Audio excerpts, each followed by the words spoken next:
My wife and I have been married for 7 years. We live in a cozy home in a town near the sea. We happily welcome the birth of our daughter, Anya. She is 5 years old this year. Yesterday, my daughter attended the birthday party of a classmate, a boy named Penn. I took my daughter to her friend's house at 8 p.m. for a party. Penn's mother arranged to come pick up Anya around 10:30 because she wanted to organize a pretty grand party for their son. I'm quite comfortable in my child's extracurricular and social activities. Around 10 o'clock, I left home to pick up my daughter and returned quite late, around 11:20 p.m. As soon as I got the baby home, my wife put Anya to bed, and then she went to sleep, and I watched football in the living room and fell asleep. In my sleep, I heard my daughter whispering to me, "Daddy," then pulling my sleeve. I woke up and she asked, "Dad, guess how old I will be next month?" "I don't know," I replied, half awake. "Are you still not sleeping, baby?" Suddenly, she pulled out 2 fingers from her pocket and lifted them up. And then she added 4 more fingers. "I'm 6 years old, Dad." Her innocent voice made me laugh. I reached out and patted my daughter's head. But then, I immediately realized that something is very, very wrong and looked back. The 2 fingers my daughter was holding were human fingers, and to be more precise, these were the fingers of a child. Hastily snatching 2 fingers from my daughter, I squinted my trembling eyes to look carefully at the objects. After hearing and seeing everything, my wife panicked and burst into tears, holding our daughter tight. I tried calmly asking our daughter where she got those 2 fingers from. My daughter innocently said they were a gift from the clown at the party. We immediately called Penn's mother to ask about the activities and attendees at the party. She said that a clown came to perform and gave the children different gift boxes, but the gift box her son received was a few candies. My wife and I looked at each other in shock when we heard her say that. We immediately called the police and provided all the information and evidence for the investigation. The next 2 days, my husband and I asked for permission for a short leave, and we also asked to work from home to ensure her absolute safety. After investigating and testing DNA from 2 human fingers, the police revealed the identity of that unfortunate child. It was a boy, 1 year younger than my daughter, and his family reported him missing 2 days ago. It is known that after the boy went missing, the family received a blackmail call from a strange phone number.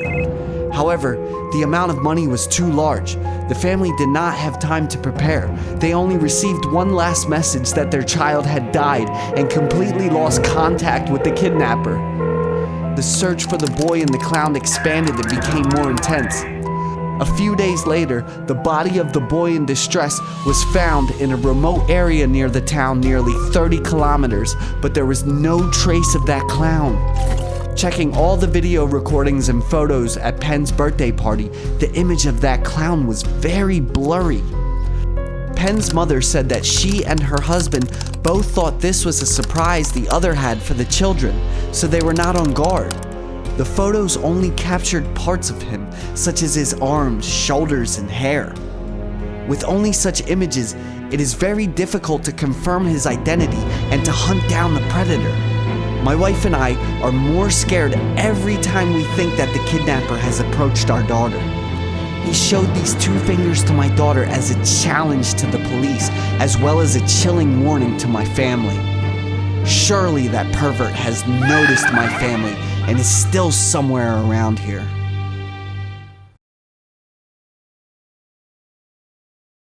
This is the terrible story I will tell on Halloween. I'm Jane, 21 years old, working for an auto garage in town. Just like every year, the streets, shops, and homes are filled with Halloween decorations. One morning while walking, I was attracted to a group of people gathering on the sidewalk. When we got closer to see, people were enjoying themselves, taking pictures with a mannequin hanging from a tree. The mannequin was female, wearing a white dress with lots of stains and long, scraggly brown hair, body covered in bruises. The face was pale with a haunting expression, her saucer eyes wide open, mouth wide open with bleeding stains. I and everyone there were amazed at such an uncanny and realistic mannequin. I also enjoy taking photos with the mannequin, then sharing it on social networks to immerse in the Halloween atmosphere. My photo quickly had a large amount of interactions. "Yo, it's really like that girl's hanging right behind you." Reading that comment from a friend, I laughed out loud. One evening about 3 days later, I was on my way home from work, quite late because the shop was very busy that day. There was a group of people gathering on the street. I slowed down and realized that was the place where the famous mannequin was decorated. It was well known for its realistic details, I thought, until I saw a cop car parked nearby. Out of curiosity, I got out of the car to find out what's going on. Trying to squeeze through the scene before my eyes was so terrifying that I immediately felt nauseous. The mannequin had her flesh torn and skin dangling and was now crawling with maggots, and a terrible stench arose. Its face was also much paler and seemed to be puffing out. "Oh my God, that's a real person, not a Halloween decoration!" The people standing around started talking to each other. Immediately I shivered, a cold running down my spine. The police are blocking the scene and asking everyone to disperse to make it easier for the coroners to investigate. I returned home haunted by that woman's appearance. Looking back at the photo, I realized I was taking a photo with a hanging corpse. She was looking at me as if she knew I was looking at her through the phone. The creepy smile was full of blood. The eyes were full of pain and hatred. I was startled and zoomed in on the photo to look closely. That creepy smile has since disappeared.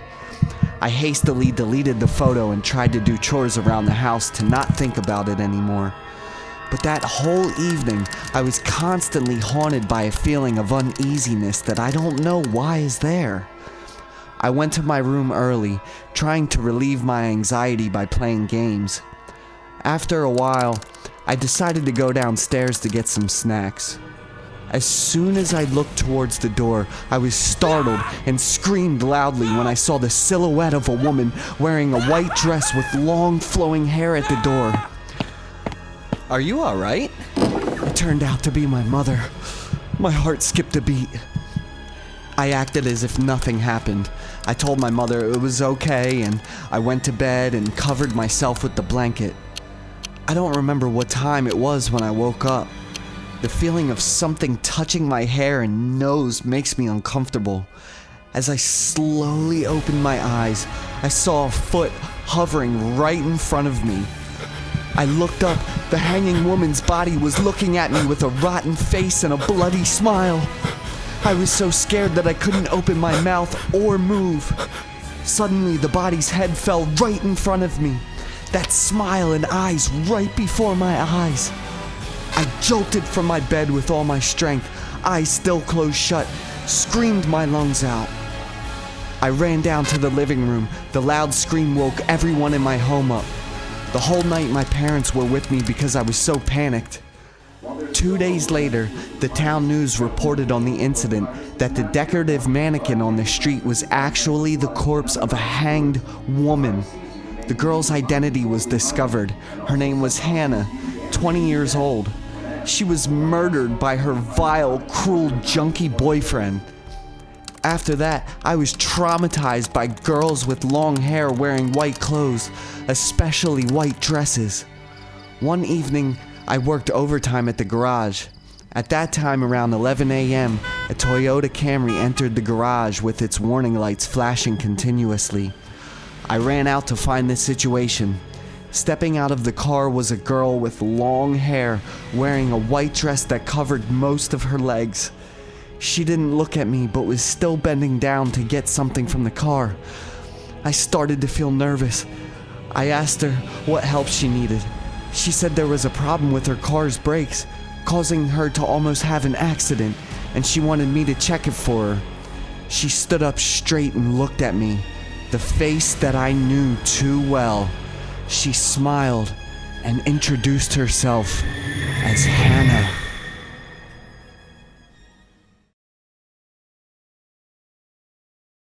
I'm Michael, a high school student living in Ohio, USA. I was not your A-grade student, and to be frank, I hated studying. Going to school every morning is quite tiring for me. As usual, I sat on the school bus to school. I sat in the last row, trying to relax by listening to music. I paid little attention to my classmates sitting in the vehicle. At a pickup stop, I suddenly had a strange feeling in my body. It was very difficult to describe. I paid attention to my surroundings, sat up straight, and looked out the window. I looked towards the small house where the bus was stopping. That was Mark's house. I knew that house. Mark and I studied together since elementary school. Mark is a quiet guy. He's shy, always sits in one place and doesn't have many friends. Everyone at school is impressed with Mark because of his excellent academic achievements. I used to act very mean to Mark just to satisfy my growing ego. One time, I poured so much glue into Mark's school bag that the whole lesson Mark sat with his head down, not knowing what to do. Or another time, I lured Mark to the women's restroom and poured paint all over the floor, causing him to slip and fall in front of the girls. But seeing Mark helpless and embarrassed made me laugh out loud. Thinking back, I feel so guilty. Back to that school morning. The bus stopped for a while, but Mark was nowhere to be seen. Suddenly, a hand passed through the car window and waved for the driver to move without having to pick him up. It seems like it's Mark's dad. He's probably not feeling well today, I thought briefly. That day of studying was very long, a strange feeling of discomfort creeping up within me, and I didn't do well on the math test today. At the end of the day, I went home exhausted. A feeling of dread and nausea made me angry and grumpy, and I snapped with my parents' concerned questions. That night I watched the local news channel, and what I heard shocked my parents and me to the core. Mark's entire family was killed by an intruder early this morning. I was speechless when I heard the news. A cold feeling ran down through my body. I returned to my room, falling into an unknown void. The clock on the table ticked the time regularly, but I still couldn't sleep, constantly thinking about the strangeness of this morning's events. Darkness covered the surroundings. I saw Mark's house ahead. Standing at the door was Mark, his face covered in blood and his eyes gloomy, like an invisible soul trying to make contact from another world. Mark stared at me. My body couldn't move. I was extremely scared. Mark came very close, raised his bloody hand to touch my face, neck, and shoulders. Suddenly, he laughed loudly. His eyes and smile were wild. I woke up, startled, and found myself lying in bed, sweating profusely. I panicked and opened my eyes wide, looking at everything around me to make sure everything that had just happened was a dream. I was in my room. The window in the room was open, causing a cold wind to rush in, making me shiver. Suddenly, there was laughter. I was startled to see Mark in the corner of the room. I was scared, mumbling in my throat. Surprised, right? Mark looked at me with crazy eyes, completely different from him every day.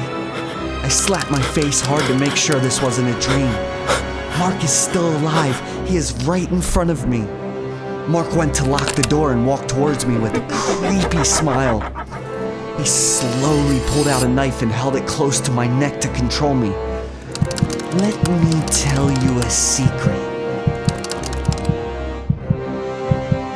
The murderer who killed the whole family is me. Mark laughed happily.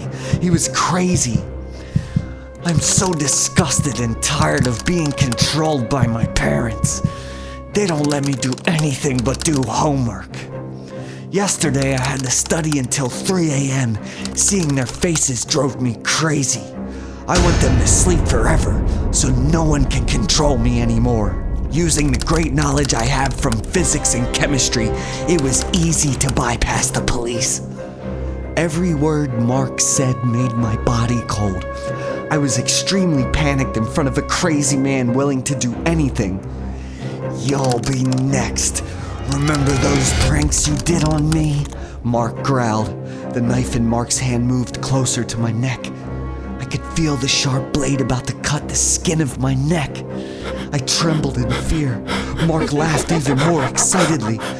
Suddenly, there was a knock on the door and my mother's voice called out, "Michael, aren't you sleeping yet?"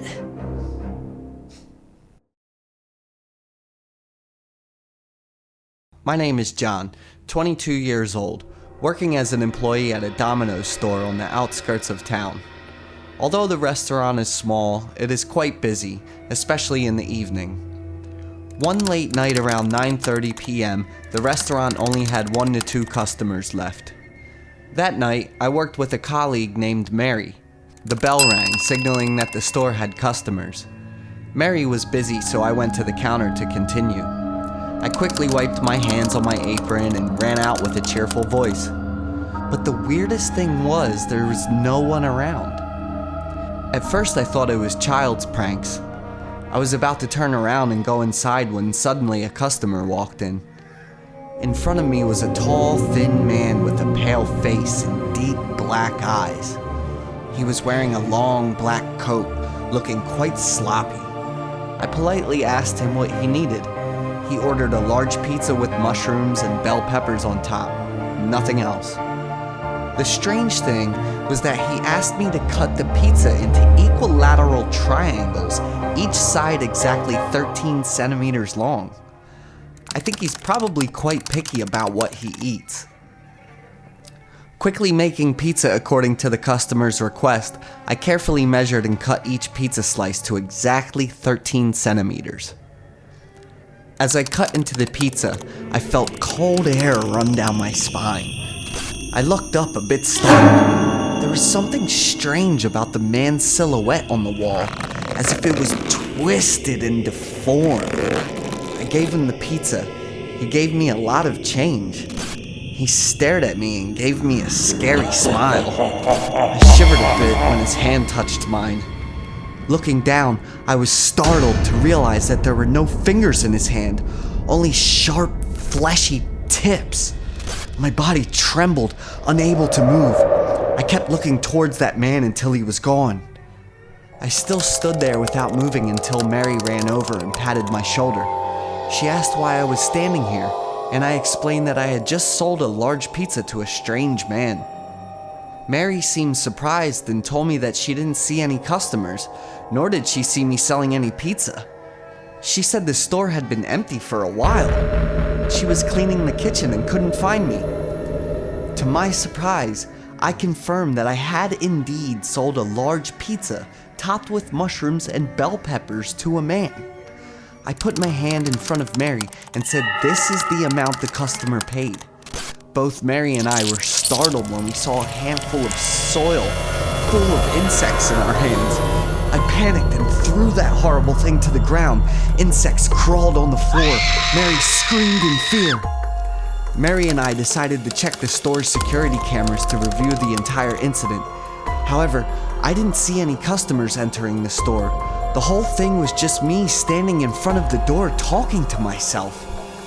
Not believing what I saw, I checked the pizza cutting area again. But Mary and I were shocked when we saw a pile of soil full of insects on the kitchen table. I decided to report it to the police. It was absurd and ridiculous, but all the evidence I had was a handful of soil full of insects. Police discovered dirty footprints in front of the pizza shop that ended right at the right turn next to the store. The strange thing is that the distance between the steps is exactly 13 centimeters.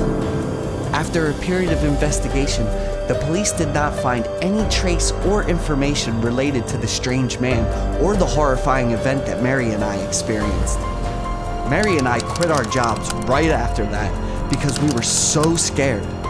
After 2 months of quitting my job, the face of the man who bought the pizza that day still did not let me go.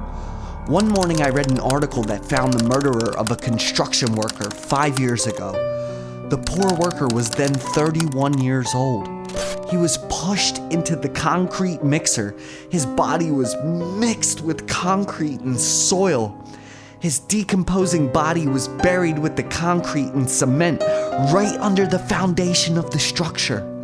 I felt my heart sink when I read about the construction project of the pizza shop that I worked at 2 months ago.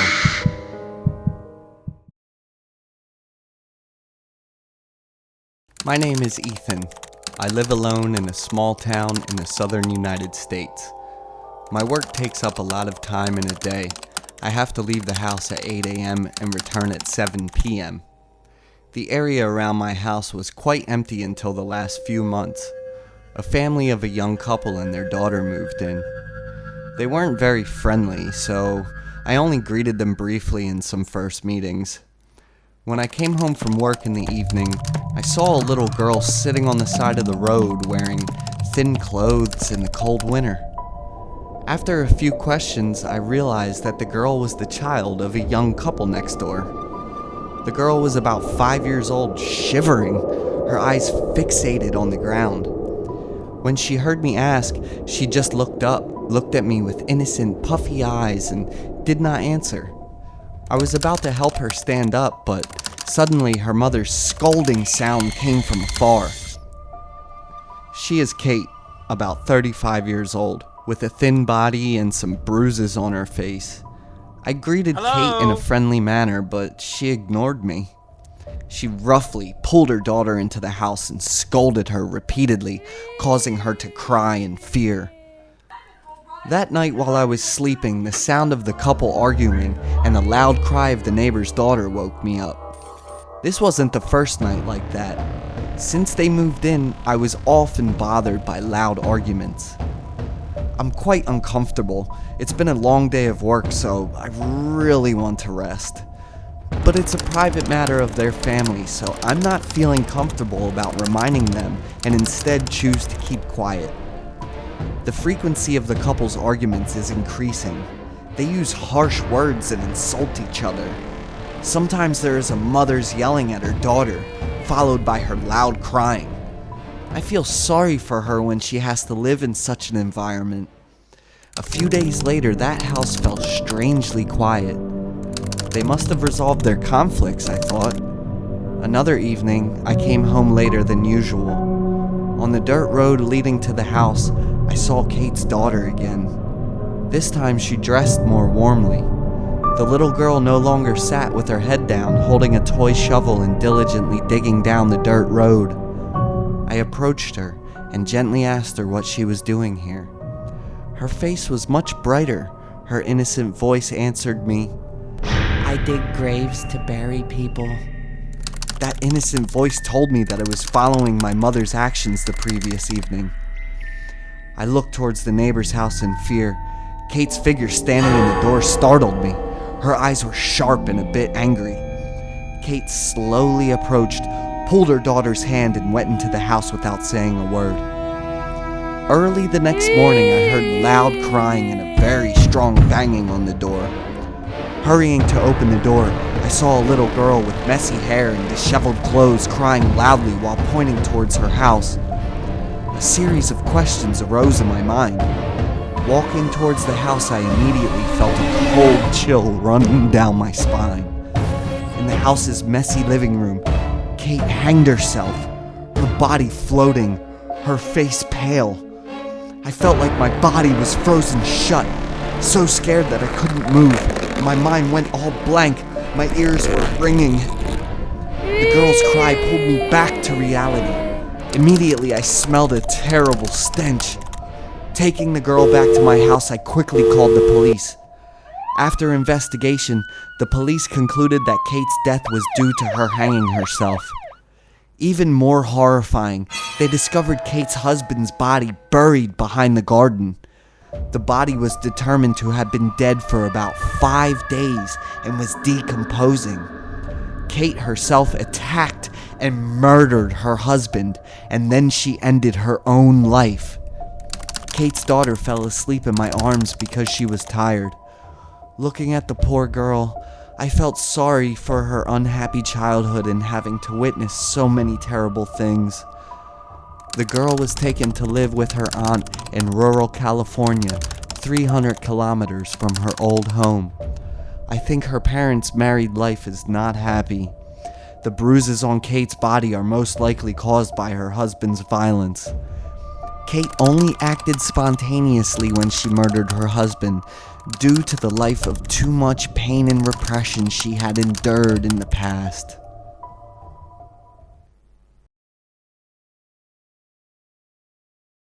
I'm Elon. I'm a high school student in Houston, Texas. I'm an open-minded individual and quite enjoy extracurricular activities at school. One time, my class was informed that they would participate in a community service cleanup session at a local park. Even though I wasn't very excited, being able to run outside was better than having to sit and study, I thought. It was Sunday morning. We arrived at the park at 9 o'clock and were assigned areas to clean. This park has just been built in recent weeks, and there are still some areas in the finishing stages. Me, Anna, and Max were assigned to clean up an area with a very large rock. It was high above my head and placed in a small flower garden. I observed the rock and saw that it had a very strange shape. There's also a cross engraved on the stone, but it seems to be upside down. I told Anna and Max, but they didn't pay attention to what I said. I guess I'm no expert in landscaping, I muttered. Ignoring the stone's strange appearance, we started cleaning. Max and Anna picked grass in the flower garden, and I will plant a few new flowers. We do this while chatting about interesting stories at school. As it neared the end, I started to smell a terrible stench. It was really nauseating. Anna and Max also noticed that unpleasant smell. We went around the area we were responsible for to find out the source, but didn't find anything unusual. At the end of the labor session, all of us were told to regroup. My team has thoroughly checked the area we are in charge of, so we are confident that everything is clean. It was probably some dead mice somewhere else, and the wind brought in the stench. We told each other that and happily left. A few days later, we organized a picnic ourselves at the park we cleaned, this time with Ethan and Mary. Returning to the flower garden the other day, we were happy because the newly planted flower trees were lush. My friends and I spread out the carpet next to it, ate together, chatted, and took pictures. About 15 minutes later, it suddenly started to rain. We quickly packed up our things and ran to a nearby shack to shelter from the rain. Where we were standing outside the rock, a brown liquid began flowing out. The stench rose again. This time it was much worse. We were stunned to see that strange thing and looked at each other, confusing and scared.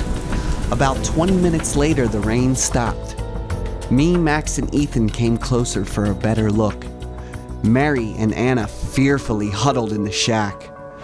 Even though I was scared, a feeling of curiosity was taking over me. Reaching out to brush a few flower plants next to the rock away, a feeling of dizziness immediately hits me. I saw human fingers crushed under the stone and they were decomposing. I screamed out in fear, almost to a panic attack, crawled out to yell at my friends to quickly call the police. The police arrived and immediately searched the scene. Max and I stayed behind to give our statements to the police, while Ethan took Anna and Mary home first because they were so panicked. The police found out that there was a body crushed underneath and immediately sent the tow to move the stone away. Seeing the entire scene unfold, I was shocked to the core by the corpse underneath. The body was no longer in one piece. It was decomposing. The stench in sight was horrifying to witness. The police thanked Max and I for the cooperation, then told us to go home first. Maybe during construction the stone was placed in a different position and collapsed over the poor worker while he was inspecting the project. So my feeling about the stone's strange position is correct. The man's body was processed and returned to his family. That stone was later demolished by the park management board, and a flower garden was planted in its place. To this day, that scene still haunts me. Extracurriculars now brings me the dreads. I always imagined that I would discover another terrible thing around there.